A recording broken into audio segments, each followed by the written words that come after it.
Okay, எல்லாருக்கும் வணக்கம். இன்னைக்கு நான் வந்து சேலம்ல இருக்கேன். எதுக்குன்னு பார்த்தீங்கன்னா ஜாய் அலுகாஸோட புதிய பிரம்மாண்டமான ஷோரூமோட ரீலான்ச் அண்ட் உள்ள வந்து நிறையா சேஞ்சஸ் பண்ணியிருக்காங்க. இன்னும் ரொம்ப பிரம்மாண்டமாக இருக்குது. அண்ட் கலெக்ஷன்ஸ் பார்த்தேன், ரொம்ப அதாவது லேட்டஸ்ட் ட்ரெண்டுக்கு ஏற்ற மாதிரி ரொம்ப புதுசாக இருக்குது எல்லாமே. அண்ட் ஜாய் அலுகாஸ் பிராண்ட் பற்றி உங்கள் எல்லாருக்குமே தெரியும். 2007 ஆரம்பித்தாங்க. 2007 ஆரம்பித்து ஆல்மோஸ்ட் 160 ஸ்டோர்ஸ் இன் 11 கண்ட்ரீஸ் வச்சுருக்காங்க. இது வந்து ஈஸி கிடையாது. ஏன்னா ஒரு பிராண்ட் ஆரம்பித்து அது இத்தனை கடைகள், இத்தனை அவுட்லெட்ஸ், அது வந்து எல்லாமே சக்ஸஸ்ஃபுல்லாக போகுது. நல்ல அந்த பிராண்ட்னா it is a prestigious brand jewellery இதில்.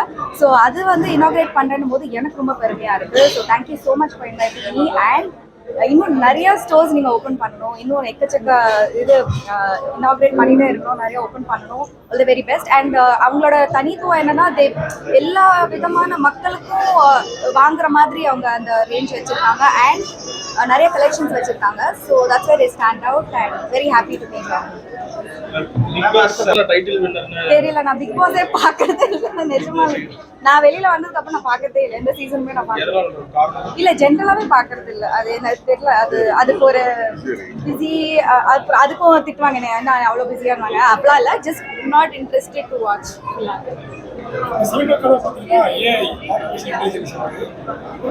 திரைத்துறை மட்டும் இல்லாமல் பொலிட்டிக்கல் ரீதியாக அனைவரையுமே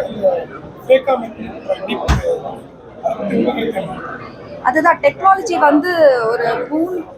அது வந்து எப்படி மிஸ்யூஸ் பண்ணுறாங்கன்றத வந்து நல்ல விஷயத்துக்கு யூஸ் பண்ணால் அது நல்ல விஷயம். இந்த மாதிரி யூஸ் பண்ணனால எப்படி நிறைய பேருக்கு அது பிரச்சனை ஆகுது. எஸ்பெஷலி ஆக்டர்ஸ்க்கு வந்து நிறைய பிரச்சனை ஆகுது. ஸோ அதனால நல்ல விதத்துக்கு யூஸ் பண்ணாங்கன்னா இன்னும் நிறைய வளர்ச்சிக்காக, நல்ல நல்ல டெவலப்மெண்ட்ஸ்க்காக அதை யூஸ் பண்ணணும் அப்படின்றதுனால பண்ணணும். அதுதான் இப்போ பெண்கள் மத்தியில் இளம்பெண்கள் மத்தியில் துறையில வாங்கணும்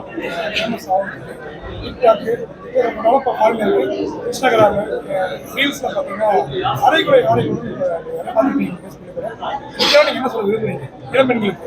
அது அவங்களோட இஷ்டம், அவங்க இஷ்டம். அது நான் என்ன போய் சொல்றது? இப்போ எனக்கு என்ன இஷ்டமோ நான் அதை பண்றேன். அவங்களுக்கு என்ன, எனக்கு யாராவது இப்படி பண்ண அப்படி பண்ணன்னு சொன்னா எனக்கு பிடிக்காது. இந்த மாதிரி அவங்களுக்கு என்ன தோணுதோ அவங்க அதை பண்றாங்க. இப்போ கௌதம் கார்த்திகோட ஒரு படம் முடிஞ்சிடுச்சு, கிரிமினல்னு ஒரு படம். அவங்க எல்லாருக்கும் தெரியாது, அனௌன்ஸ்மெண்ட் எல்லாம் வந்துருச்சு. அதுல சரத்குமார் சாரோட டாட்டரா நடிக்கிறேன். அண்ட் நீங்க படம் பாத்தீங்கன்னா தெரியும், ஃபுல்லா அந்த கிரிமினல் அப்படின்னா அந்த ஒரு ஃபுல் மர்டர் மிஸ்ட்ரி, ஒரு மாதிரி அடுத்து என்ன நடக்க போகுதுன்ற மாதிரி இருக்கும். படம் முடிஞ்சிருச்சு, ஜஸ்ட் வெயிட்டிங் ஃபார் ரிலீஸ்.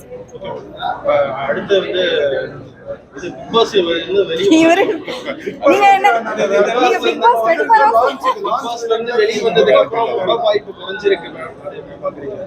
புரியல.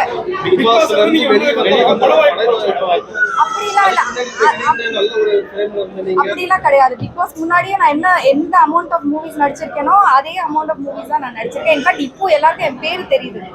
முன்னாடி வந்து இந்த படத்துல வந்திருக்காங்களே அவங்க பேர் என்ன அப்படிதான் சொல்லுவாங்க. இப்ப எல்லாருக்கும் என் பேரு தெரியும். ஸோ அதெல்லாம் வந்து ஒரு இதுதான். சும்மா சொல்லுவாங்க இவங்க வந்து காணாம போயிட்டாங்க அப்படிலாம். இப்போ என் கையில படம் இருக்கு. அது யாருக்கு ப்ரூவ் பண்ணணும் இல்லை, நம்ம மட்டும் நம்ம வேலையை பார்த்துட்டு இருந்தா போதும். யாருக்கும் எதுவும் ப்ரூவ் பண்ண வேணாம். இந்த மாதிரி முதல்ல கான்ட்ரவர்ஷியலா கேள்வி கேட்க நிறுத்துங்க. ஒரு பத்திரிகையாளர்னா ஜாலியா வந்தீங்களா, ஒரு கடை விட அதுக்கு இதுவா கேளுங்க. ஏதாவது ஒரு கான்ட்ரவர்சியா கேட்டுட்டு அது ஒரு தலைப்பா போட்டு எதுக்கு என்ன நீங்களா ஒண்ணு எழுதுறீங்க?